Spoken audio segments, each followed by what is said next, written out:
Programang ito ay rated SPG, striktong patnubay at gabay ng magulang ang kailangan. Naging isang malaking pagkakamali para kay Lucio ang pag-aakalang madali nilang mabibitag si Tanggol. Buong akala ng Red Phoenix ay sila na ang magwawagi at makakaisa na sila sa kanilang matagal ng kalaban. Ngunit ang kanilang inihandang patibong ay naging daan pala para sa kanilang sariling kapahamakan. Sa pagpasok pa lang ni Tanggol sa kanilang teritoryo ay agad silang gumawa ng paraan. Tila isang anino si Tanggol na mabilis na kumilos at isa-isang pinatahimik ang mga tauhan ni Lucio. Bago pa man naintindihan ng Red Phoenix ang nangyayari, nabawasan na agad ang kanilang bilang dahil sa bagsik ni Tanggol. Kahit gaano pa karami ang kanilang paghanda ay hindi nila napaghandaan ang kakaibang diskarte ni Tanggol. Nagsimula nang magkagulo ang mga tauhan ni Lucio. Ang kanilang pinagplanuhang mga patibong ay nauwi sa pagkalito habang ang lahat ng atensyon ay nakatuon kay Tanggol. Ito naman ang naging pagkakataon ni Ramon.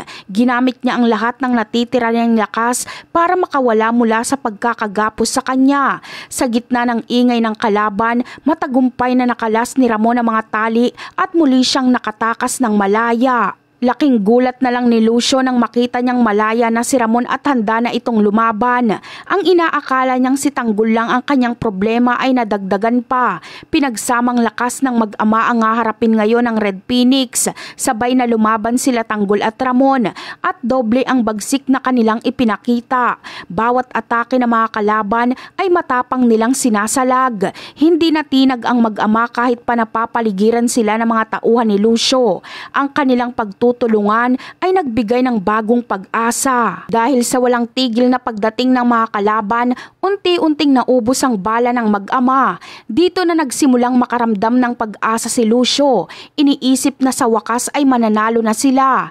Ngunit ang kanilang tuwa ay panandalian lamang. Sa kasagsagan ng kanilang pakikipaglaban gamit ang mga kamay, biglang dumating ang tulong na hindi inaasahan nila Tanggol at Ramon. Dumating sila Enteng, dala ang mga armas at handang-handa ng sumuporta kay Tanggol. Sakto ang kanilang pagdating bago pa man muling madihado ng gusto ang mag-amang Tanggol at Ramon. Sa pagdating nila Enteng, tuluyan nang nawala ang anumang pag-asa para sa mga Red Phoenix. Mas dumami na ang pwersa nila Tanggol at wala nang nagawa pa ang mga natitirang tauhan ni Lucio.